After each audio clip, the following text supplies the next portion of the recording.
I don't know who left the note. Maybe a prankster, maybe someone trying to scare me. But when I picked it up from under my door that evening, the handwriting was shaky and frantic, like whoever wrote it had been trembling. The message was short, simple, and deeply unsettling. Do not open your window tonight.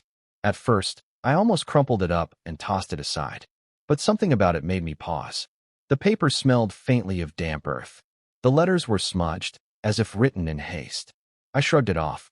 I lived alone in a small second-floor apartment on the edge of town. Nobody ever bothered me. Maybe it was kids playing games, or some neighbor with a twisted sense of humor.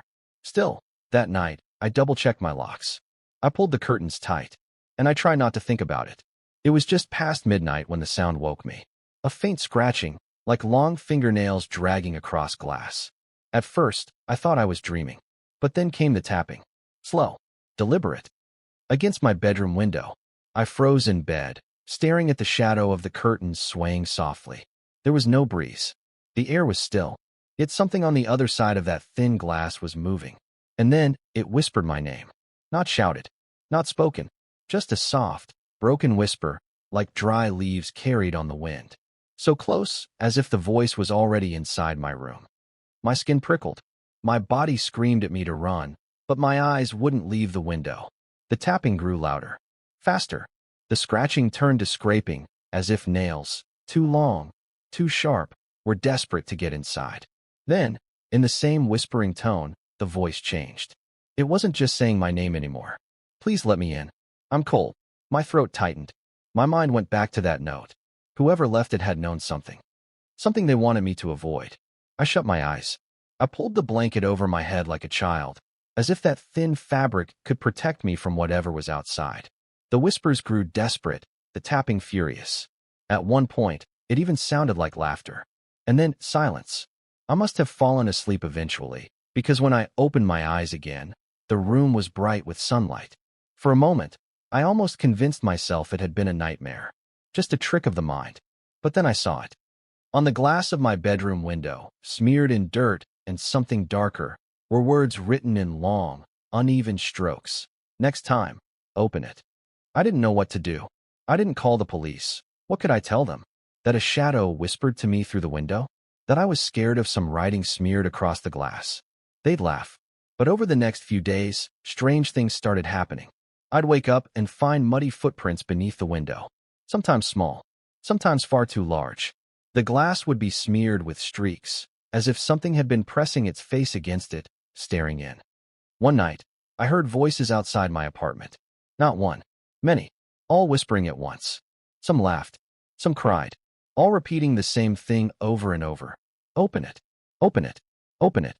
I stayed in bed, frozen, clutching the note in my hand like it was a shield. By the end of the week, I was sleep-deprived, jumpy, paranoid. I started to notice something else too. My neighbors were gone. The old woman across the hall, the couple downstairs. Their cars sat in the lot, but no lights ever turned on. No sounds of TVs, no footsteps, no doors opening or closing. It was like the building had emptied overnight, leaving me completely alone. One evening, desperate for answers, I knocked on the door of the only neighbor I thought might still be there. A man in his 60s, quiet, kept to himself. He opened just a crack, eyes bloodshot, face pale. Before I could even ask, he muttered, "You got the note too, didn't you?" I nodded slowly. He gripped the doorframe so tightly his knuckles turned white. "Don't open it. Don't you ever open that window. No matter how much it begs. No matter what voice it uses." I asked him why. Who was doing this? What was outside? But he just shook his head and slammed the door. That night was the worst. It didn't whisper this time. It screamed. My name. Over and over, 100 voices layered on top of each other. Male, female, children, old men. Some voices I even recognized. Neighbors, friends, people who'd vanished from this very building. The glass rattled violently as if something huge was slamming against it, trying to force its way in. I covered my ears. I begged it to stop. And then, just as suddenly, it went quiet. I waited, trembling, until dawn. When the sun finally rose, I found the message smeared on the glass had changed again. This time, the words were clearer, more deliberate, written in what looked like dried blood. You won't last forever. I moved out the next morning. I didn't pack everything, I couldn't. I just left. But sometimes, late at night, I still hear it, scratching faintly at the glass, tapping at the edge of my window. And I wonder how long I have before it finally finds a way in. Because the note was right. You should never open your window at night. But the thing outside, it can wait. Forever.